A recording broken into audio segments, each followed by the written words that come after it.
வேண்டிய மலக்களை வைத்திருக்கிறான். அவர்களை பதிவு செய்வதற்கு வைத்திருக்கிறான். எண்ணினாலே அது பதிவு செய்யப்படுகிறது. ஒரு நன்மையை எண்ணினால் நன்மையை பதிவு செய்யப்படுகிறது. ஒரு தீமையை எண்ணினால் கால அவகாசம் கொடுக்கப்படுகிறது. அவன் செயல்படாத வரை அதை எழுதுவதில்லை. செயல்படுத்திவிட்டால் அதை எழுதப்படுகிறது என்பதாக பெருமானார் ஸல்லல்லாஹு அலைஹி வஸல்லம் சொல்லி தந்திருக்கிறாங்க. அப்போ கேட்காங்க, அப்துல்லா இப்னு உமர் ரலியல்லாஹு அன்ஹு கேட்கிறாங்க, யா ரசூலுல்லாஹ் ஐயுன் நாஸ் அவர்கள் கேட்கிறாங்க, இதேதான் யார் மக்களை சேர்ந்தவர்கள்? யார் கேட்கிறா? அப்துல்லா இப்னு உமர் ரலியல்லாஹு கேட்கிறாங்க. கேட்டவங்க சொன்னாங்க, குல்லு மஹ்மூமில் கல்ப். முஜாஹிது சிறந்தவர், தன் நஃப்ஸுக்கு எதிராக போராடக்கூடிய சிறந்தவர், தன்னுடைய செல்வத்தை தன்வழியில் செலவழிக்கக்கூடிய விஷயத்திலே போராடக்கூடியவர் என்று சொன்னோம்.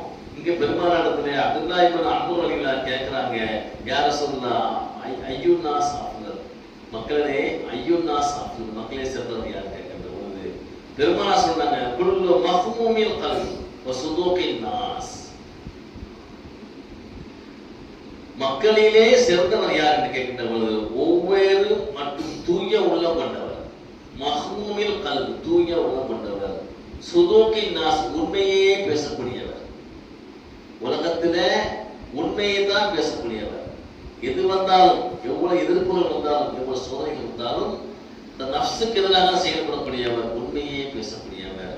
மஹ்மூமில் கல்ப் தூய உள்ளம் கொண்டவர் என்று சொல்லிட்டு பெருமானார் முடித்து விட்டார்கள்.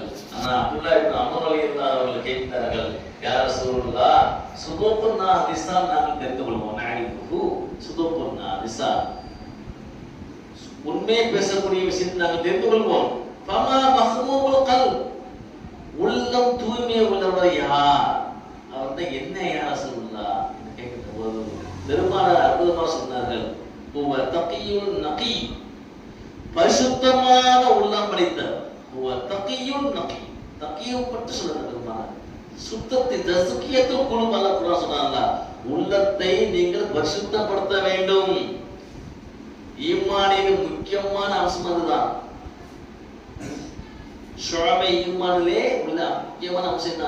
தகியுல் கல்ப், தகியுன் நகி, சுத்தமான கல்ப், இறை அச்சத்தோடு உள்ள கல்ப்.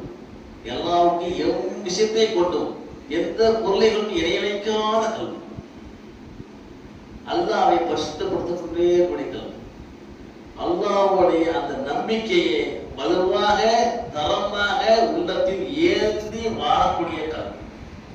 அப்படிப்பட்ட கல்வி பத்தி தான்